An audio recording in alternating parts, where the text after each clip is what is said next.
परम पूज्य आचार्य गुरुवर श्री विद्यासागर जी महाराज की जय जय जय। अर्थेयम जिन भक्ति दुर्गतिम निवारयितुम पुण्यानि च पूरयितुम दातुम मुक्ति श्रियम कृतन। ये जिनेन्द्र भगवान की भक्ति हमारे लिए इतनी समर्थ है कि हम संसार सागर से पार उतर सकते हैं। एक आप समर्थयम जिन भक्ति दुर्गतिम निवारयितुम, दुर्गति के निवारण और पुण्य के पूरण के लिए तथा मुक्ति को प्रदान करने के लिए जिनेन्द्र भक्ति ही सबसे श्रेष्ठ आधार है। आप सब बड़े भाग्यशाली हो कि आज आपको प्रभु भक्ति करने का सुअवसर प्राप्त हुआ। शाश्वत तीर्थराज सिद्ध क्षेत्र सम्मेद शिखर जी में सिद्धों की आराधना का ये सुलाभ बहुत दुर्लभता से मिलता है। आप सब ये लाभ ले रहे हैं और ये लाभ आप सबके जीवन की एक स्थायी उपलब्धि बने, ऐसा भाव हर व्यक्ति के हृदय में जगना चाहिए। हमारे यहाँ भगवान की भक्ति को कर्म काटने का सर्वश्रेष्ठ साधन के रूप में कहा गया है। आपसे अगर व्रत उपवास नहीं हो सकता तो कोई चिंता नहीं। आप यदि त्याग तपस्या नहीं कर सकते तो कोई परवाह नहीं। आपसे यदि कोई दान पुण्य नहीं हो सकता तो भी कोई फिक्र नहीं। आप और प्रकार से धर्म ध्यान नहीं कर सकते तो भी किसी भी प्रकार की चिंता नहीं। भगवान का नाम भर लेना सीख लो, भव सागर से पार कर जाओ। और अगर ये भी नहीं ले सकते तो भगवान ही मालिक।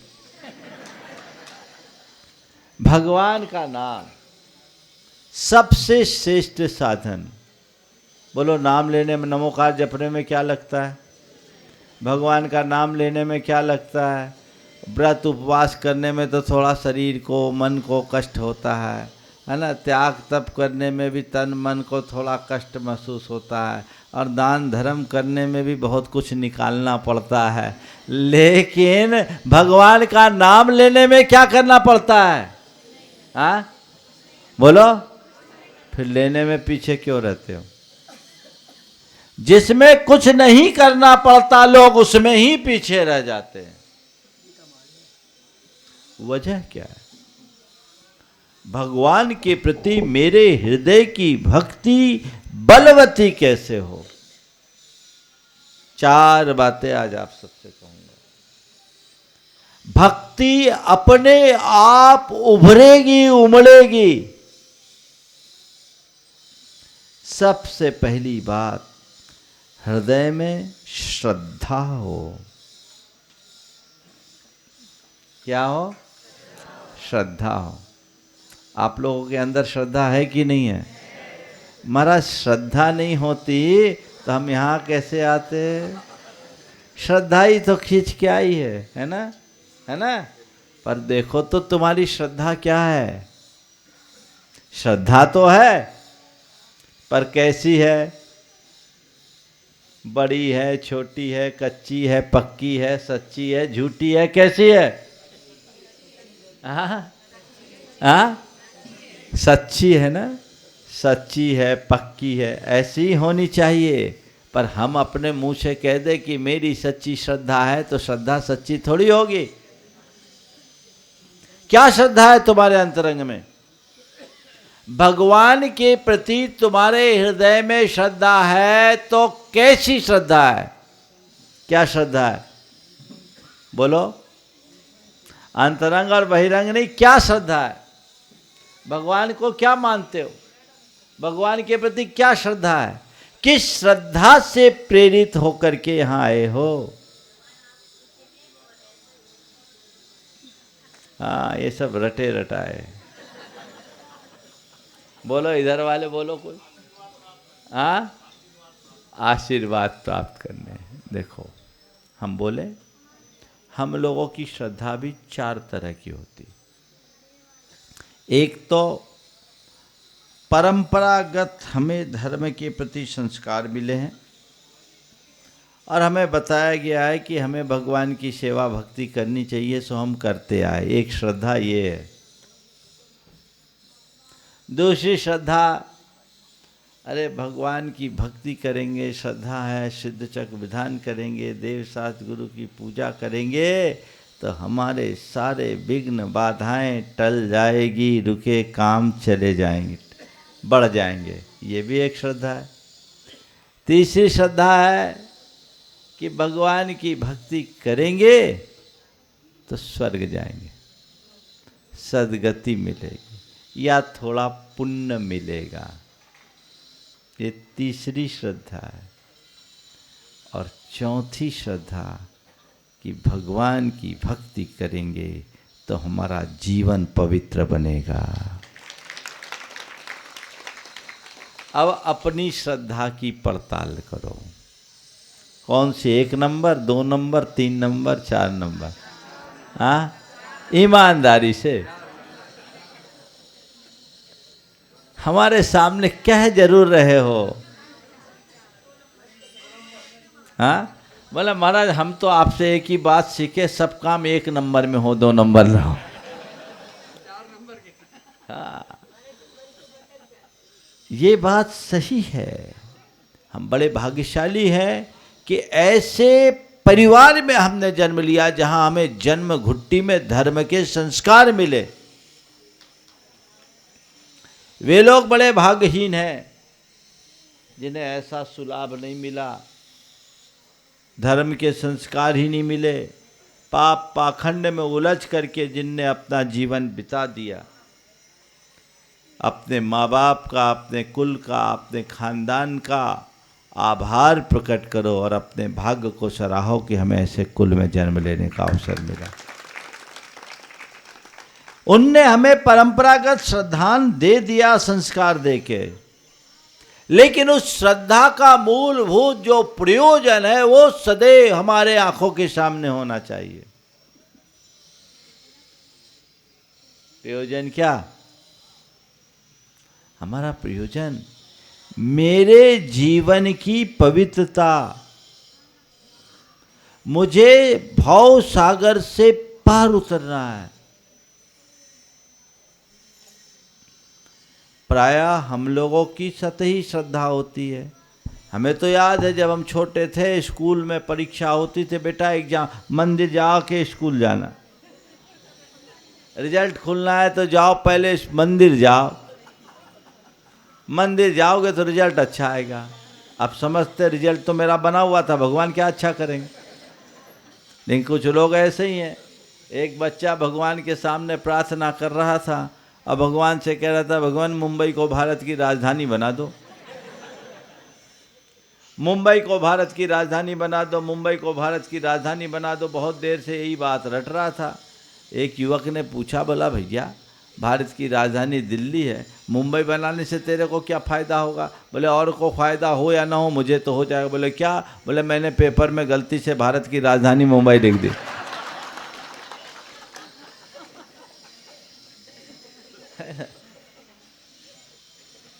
तो हम लोग, ये संस्कार हमको मिले, लालच, डर,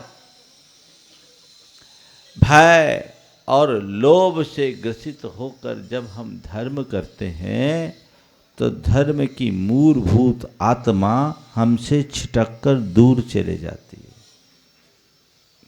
भय, लोभ, दबाव में धर्म नहीं करना। धर्म तो होश और जागरूकता के साथ किया जाता है, तो वो श्रद्धा भी बनी रहती है। फिर पुण्य का लोभ और स्वर्ग का लोभ तो सबको ही है। भैया धर्म करेंगे कुछ पुण्य मिलेगा, धर्म करेंगे सदगति में जाएंगे, ये भी है। निश्चित धर्म करने वाले को पुण्य भी मिलता है, और ये भी बात सही है कि धर्म से जब पुण्य बढ़ता है तो हमारे विघ्नों का निवारण होता है। कर्म करेंगे तो होगा, लेकिन ये तो उथला उद्देश्य है।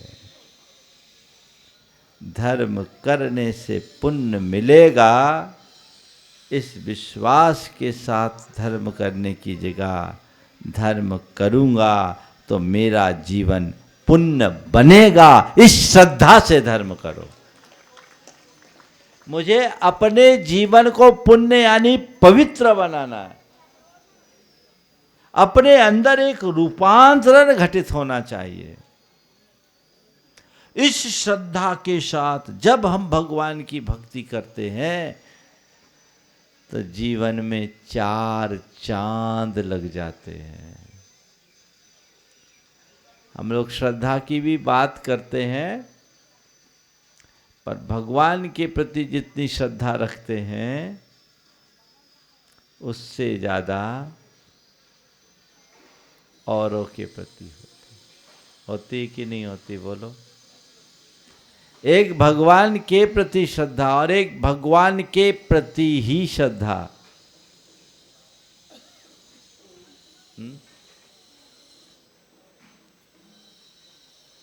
भगवान के प्रति श्रद्धा तो आप लोगों के अंदर है, पर केवल भगवान के प्रति श्रद्धा नहीं है। भगवान के प्रति जितनी श्रद्धा है उससे ज़्यादा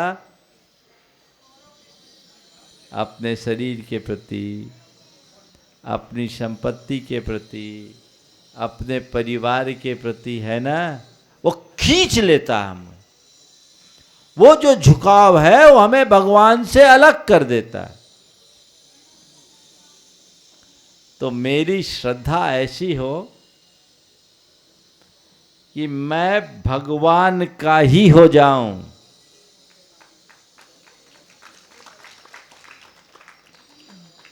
ये भाव जिसके समक्ष मेरे भीतर परम प्रीति हो,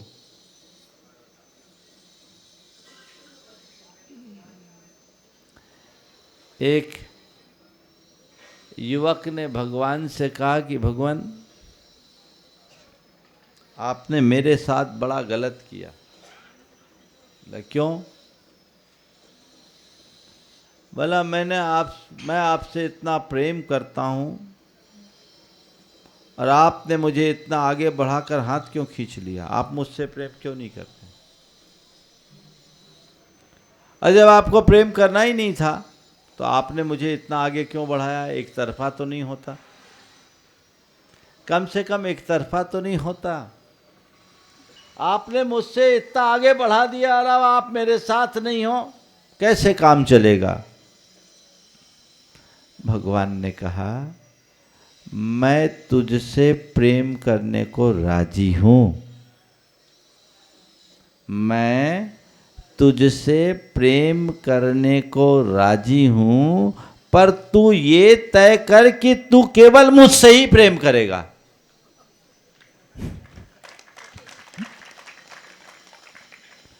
जब तक तेरा प्रेम औरों में बटा रहेगा तो मुझसे प्रेम नहीं होगा। इस पूजा विधान आराधना में एक ही बात कि मैं जितना बने देव गुरु और धर्म से मेरा लगाव बढ़े, उत्तरोत्तर बढ़े। समझ गए? तो पहली बात है श्रद्धा, दूसरी बात है लीनता। श्रद्धा के साथ लीनता। लीनता कब आएगी? तस्मिन् अनन्यता तद विरोधीषु उदासीनता च।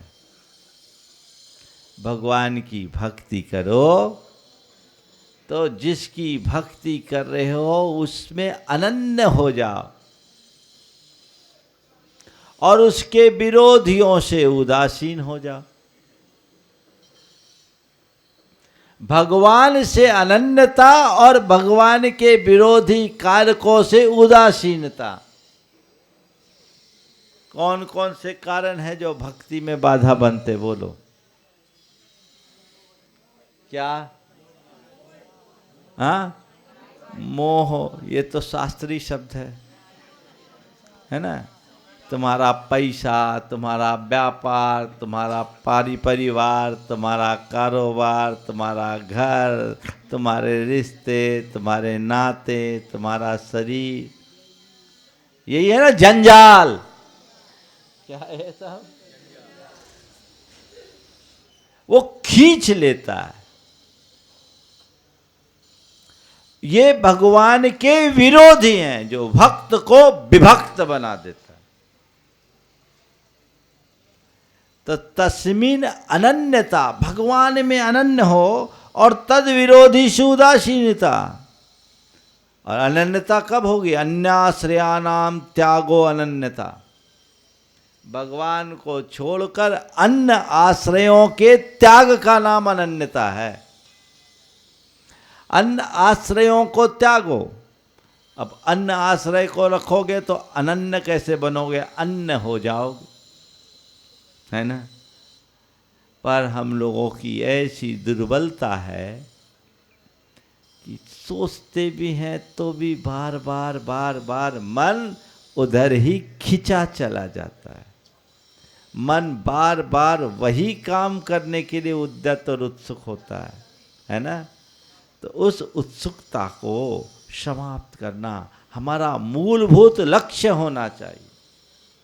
तो तस्मिन अनन्यता तद विरोधीषु उदासीनता। मन में एक भाव आए, भगवान आपसे इतना जुड़ाव हो जाए कि और कुछ मन में बचे ही नहीं, भगवान की भक्ति करो। गुरुदेव ने एक दिन बात बहुत अच्छी कही। पहले दासोहम, पहले दासोहम, फिर उदासोहम, फिर सोहम, फिर अहम। भक्त से भगवान बनने की यही प्रक्रिया है। पहले भगवान के दास बनो तो संसार से उदास हो जाओगे। दासोहम, फिर उदासोहम। भक्ति से विरक्ति के संस्कार जगने चाहिए।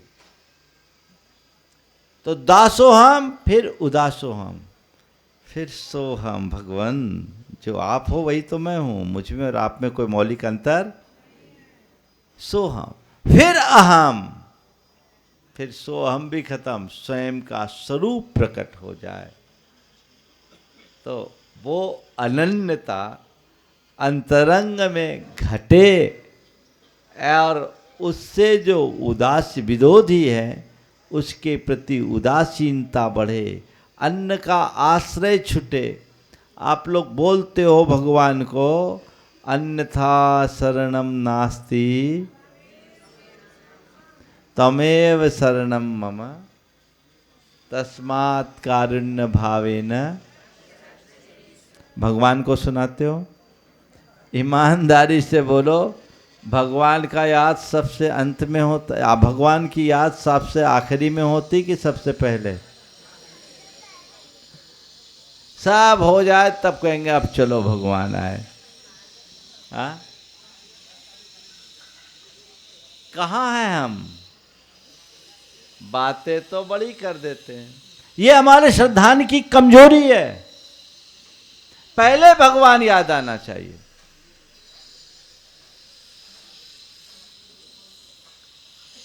वो हो तो कोई दिक्कत ही नहीं। एक जगह एक व्यक्ति 20वें माले पे फंस गया। सर्द तूफानी हवा, बर्फीली हवा। अब 20वें माले से उसको नीचे आना था, कोई उपाय नहीं। और रात खुले आसमान के नीचे रहता है तो मरने के अलावा कोई उपाय नहीं। वो भगवान का भक्त था। उसने भगवान का नाम लेकर छलांग लगा दिया। 20वें माले से छलांग लगाया। सोचा भगवान मुझे संभाल लेंगे, और अचानक जब नीचे उतरने को हुआ, रास्ते में उसे एक पाइप मिला, उसने पाइप पकड़ लिया। पाइप पकड़कर रात भर वहीं अकड़ गया, उस पर बर्फ जम गया, हालत खराब, अचेत। होश आने पर भगवान को उसने उलाना दिया, भगवान आपने मुझे बचाया नहीं, मैं आपका इतना बड़ा भक्त, आपने मुझे बचाया नहीं, आपने ऐसा क्यों किया? भगवान ने कहा मैं क्या करूं, मैं तो अभी तक तेरी प्रतीक्षा कर रहा हूं। तो जिस पाइप को पकड़ा था उससे 2 फुट नीचे तो मैं हाथ पसारे खड़ा था। तो जिस पाइप को पकड़ा था उससे 2 फुट नीचे ही मैं हाथ पसारे पकड़ खड़ा था। भाई खड़ा रह गया, तो पाइप छोड़ता तब तो आता। ये जो पाइप पकड़ने की आदत है ना, ये अन्न आश्रय है। पाइप पहले पकड़ते हो, समझ गए? अनन्यता हो तो हमारे हृदय में सच्ची श्रद्धा उमड़ेगी। विरह व्याकुलता, तीसरी बात, तस् विस्मरणे परम व्याकुलता च। जिसके प्रति श्रद्धा होती है, जिससे लगाव होता है, जुड़ाव होता, उससे मिलने का, उससे बात करने का, उसके पास बैठने का मन होता है कि नहीं होता है? हाँ, भगवान के पास कितनी देर जी होता है? फॉर्मेलिटी करके आते हो कि भगवान से बतिया के आते हो? अपनी श्रद्धा को टटोल लो। कहीं हम लोग सब कुछ यांत्रिक तो नहीं कर रहे हैं? बात समझ रहे हैं? कहीं सब कुछ यंत्रवत तो नहीं है? यदि सब कुछ यांत्रिक होगा तो क्या लाभ होगा? अगर मेरी श्रद्धा होगी तो उठने का मन नहीं होगा।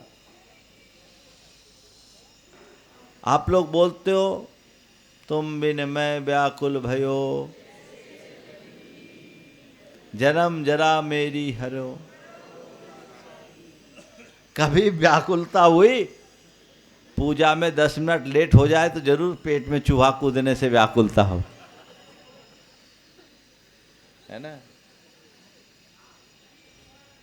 एक भक्त गुरु के चरणों में वर्षों से साधनारत था। एक दिन गुरु से कहा, गुरुदेव आपने कहा था कि मैं तुझे परमात्मा का साक्षात्कार कराऊंगा, इतना समय बीत गया अभी तक परमात्मा की अनुभूति नहीं हुई, क्या हमें परमात्मा का दर्शन नहीं होगा?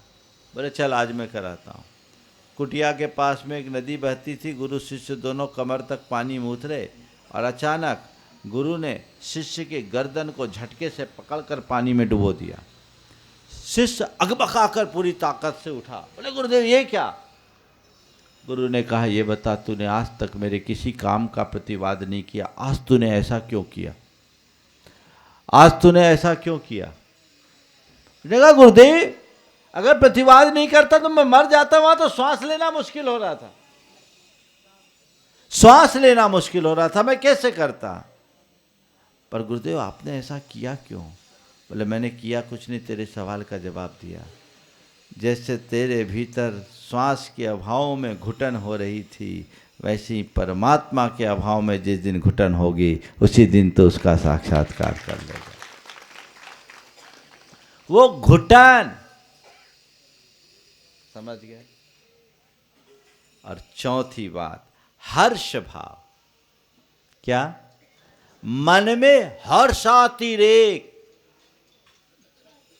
आप लोग भगवान के सामने बोलते हो धन घड़ी यों, धन दिवस यों ही, धन जन्म मेरो भयो, मोर हरस ऐसो भयो। कभी लगता है ऐसा? भगवान के समक्ष खड़े होते ही रोम रोम पुलकित होना चाहिए। हर्ष।